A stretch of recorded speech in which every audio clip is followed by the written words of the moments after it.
Sam, as well, for putting that presentation up. I understand it's been quite a long 55 minutes at the moment, so I'll try and keep this quite concise.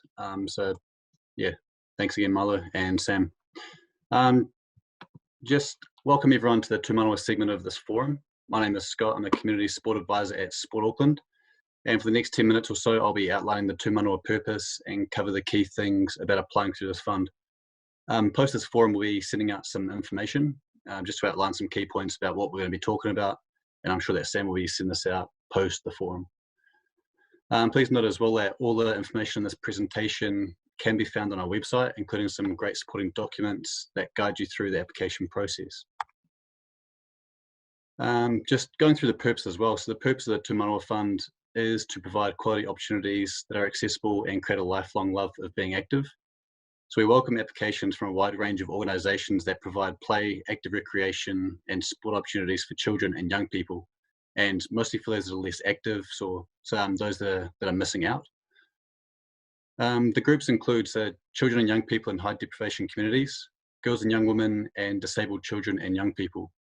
So the reason that you may see on the screen there, so girls and young women is 5 to 24, whereas the other two are 5 to 18 years old, and that's due to the Sport New Zealand directive, just finding some research around how 19 to 24-year-old females are missing out.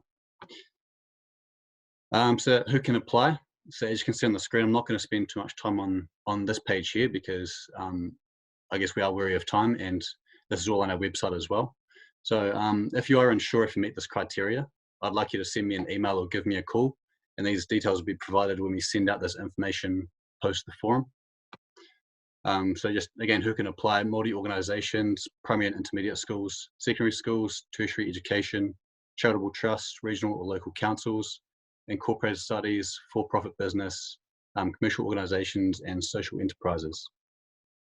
Next slide, please, Sam. All right, so going through what can be funded. So this is an activation fund that is intended to help cover the costs that are directly associated with the delivery of the activity. So these costs might also address any barriers that prevent participants from accessing your activity. So some of these include venue or equipment hire, cost of transport, support for volunteers or activity delivery staff, equipment, officials, and costs associated with developing and promoting your activity.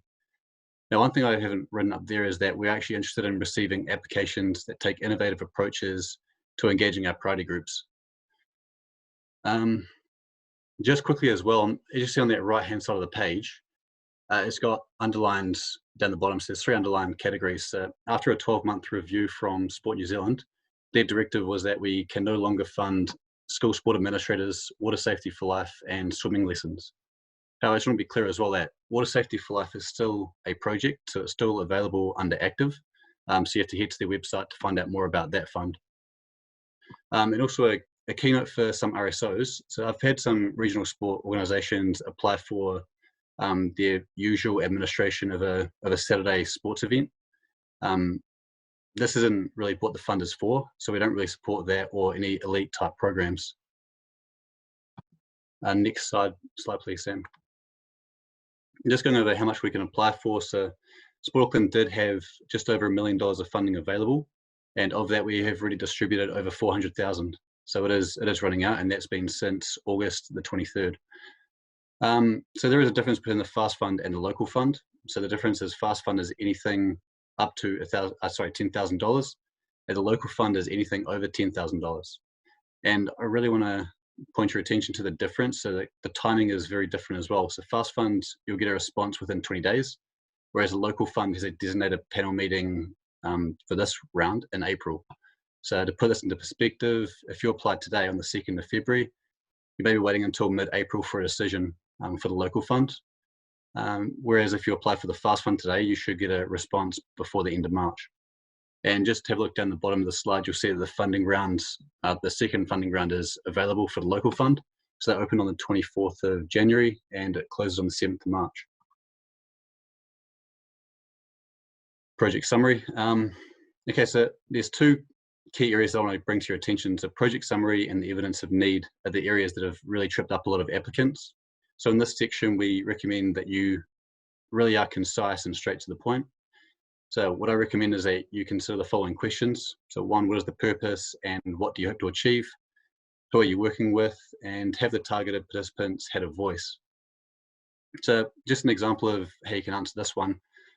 If I'm working on a program that's designed for females in high deprivation areas, then the three core purposes that I'll put under the first question there would be: one, more opportunity for females; two, increased opportunity for inactive children in high deprivation areas; and the third one will be established a connection between, say, school and club.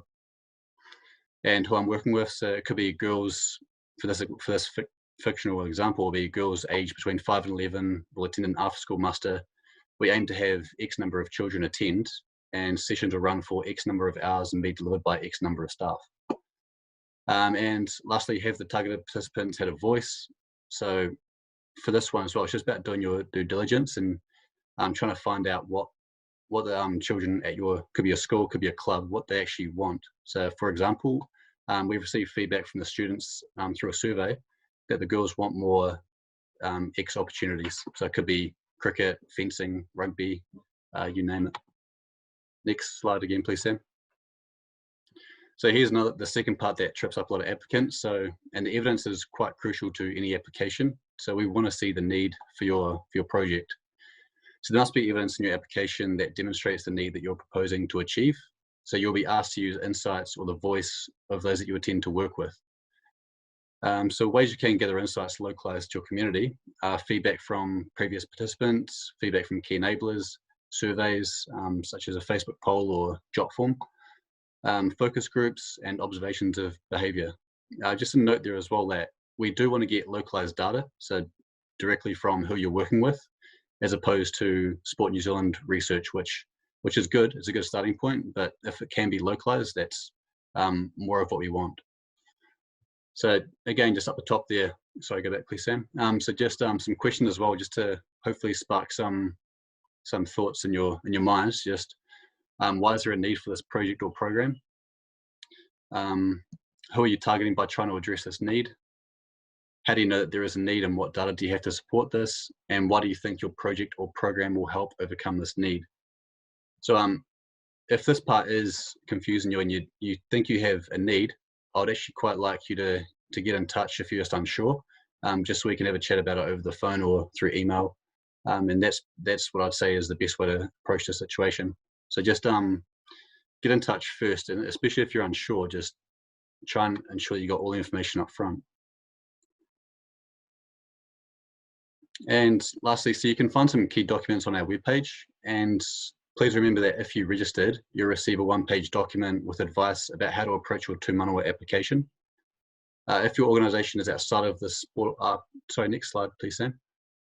So yes, if your organisation is outside of the Sport Auckland boundary, for clubs I've seen a lot of registrations come from South Auckland, West Auckland, North Shore even. So it is important that you to note that each RST may be slightly different in their approach to Tu Manawa applications. And I'd encourage you to get in touch with the point of contact at your local RST before applying.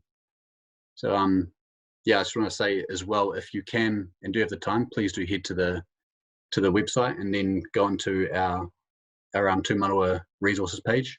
And there's quite a lot of information there that you can use for your application, such as the application guide. And there's also a lot of Sport New Zealand's information there as well that does really guide you through the whole process.